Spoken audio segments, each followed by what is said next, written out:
Hi, I'm Rick and Rick Turns, and today I'd like to demonstrate a curved grind on the end of a standard diamond parting tool, which I get better results with.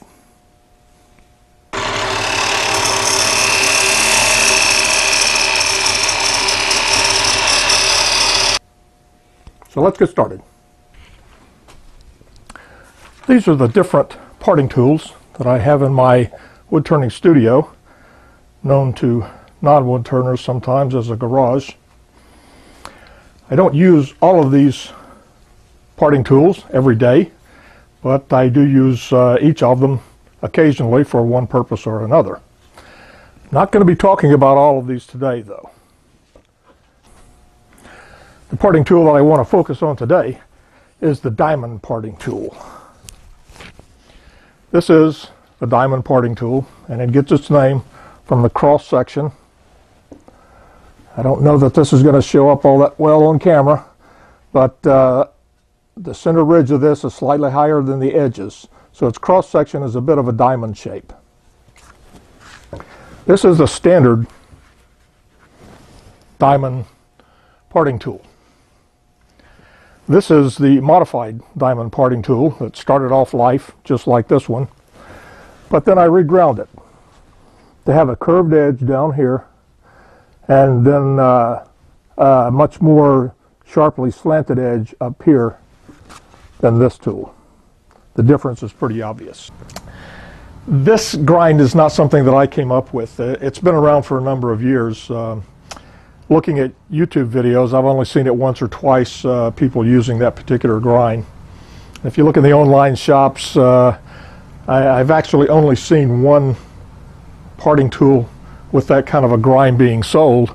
That is the Kip Christensen signature parting tool, I believe. And he grinds his straight down on the bottom and then sharper angle up on the top. Very similar to this, doesn't have quite that curve on the bottom. I had this in mind for a while, and a couple of months ago I decided I was going to try it out. So I took a tool just like this one, ground curve down here, grounded back up here to make it steeper angle right there, and started using it. And after a couple of months, I've really found that I like it a lot. I think it makes a much better cut. I think it's a lot easier to use than the standard grind on this type of parting tool. And the reason I think that is that this tool is much easier to rub the bevel when you're making the cut. Now with a standard parting tool or any parting tool, you can always make a cut just like this. And I have seen people doing this. It's nothing particularly wrong with it except that it tears the wood up quite a bit. It's also a little bit harder to control the tool. If you're rubbing the bevel on a parting tool, just like you're rubbing the bevel on a gouge or a skew, you get a much more controlled cut. It's a lot easier to make a slight cut with that tip. The cut in the wood is going to be smoother, and it's easier to control the tool. With the curve grind parting tool, I think it's almost impossible to not rub the bevel on it. And that's one reason that I really like it. Bring it up to the workpiece at midpoint or above, and just about anywhere along there you're going to be rubbing on the bevel. So it really encourages that kind of a cut. And that makes it easier to control, and that gives you an easier, a smoother, finer cut. Let's go over to the lathe and we'll take a look at this and the standard parting tool in action. A lot of times at this stage, very early stage in the work, I've got the tool rest up kind of high. And the reason is I'm using a parting tool like this, making a planing cut down the length of the wood, getting it back and round, getting the surface nice and smooth and even. And then, next thing I want to do is turn a tenon on this end so that I can put it in a chuck. And for that, I will almost always reach for a parting tool. Very convenient tool to cut that. You can also do it with a skew, of course. I guess you could even do it with a gouge if you wanted to.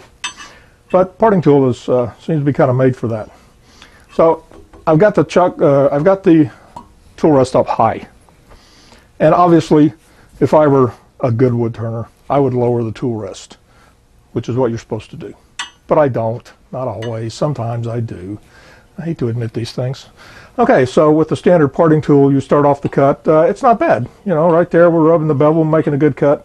Get a little deeper. It becomes a little more difficult to rub the bevel. We get deeper and deeper and closer to the center. The tool gets higher like this, and it's very, very difficult when you get down here to stay rubbing the bevel with the tool. But we look at the curved bevel parting tool, which is now what I use all the time. Start off like this, start cutting. Once again, tool rest is too high, but I'm lazy, what can I say? Get down here, we've cut into it, still got the bevel rubbing, cutting in farther and farther and farther. Get down here, and we can still rub that bevel very easily and get a better cut, a more controlled cut and a cleaner cut. Okay, I am going to turn on the lathe and we'll make a couple of cuts here with the curved bevel parting tool. I have lowered the tool rest a little bit. Right now it's a little bit right around mid-level or so.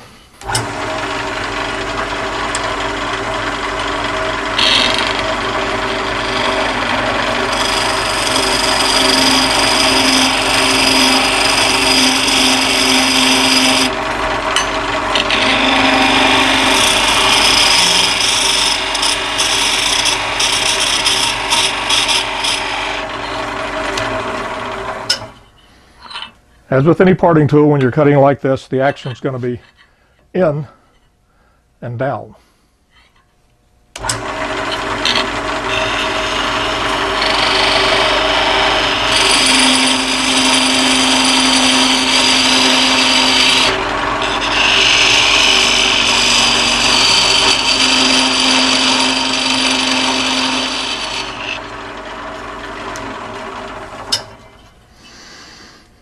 Okay, can't see it too well, but fairly nice surface right there. Much better than if I were just jamming the tip in there and hacking away at it and scraping it.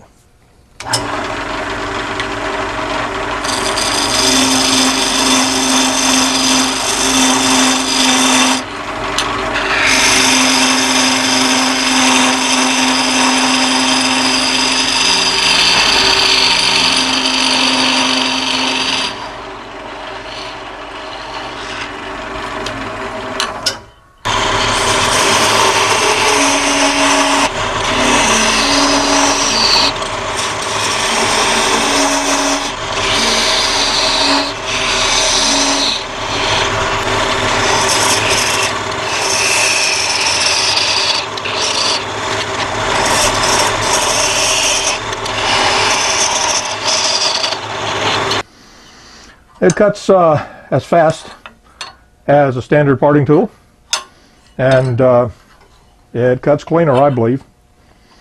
So you might want to give this a try. I'm convinced that this is the best way to grind the tip of a parting tool for all-around use.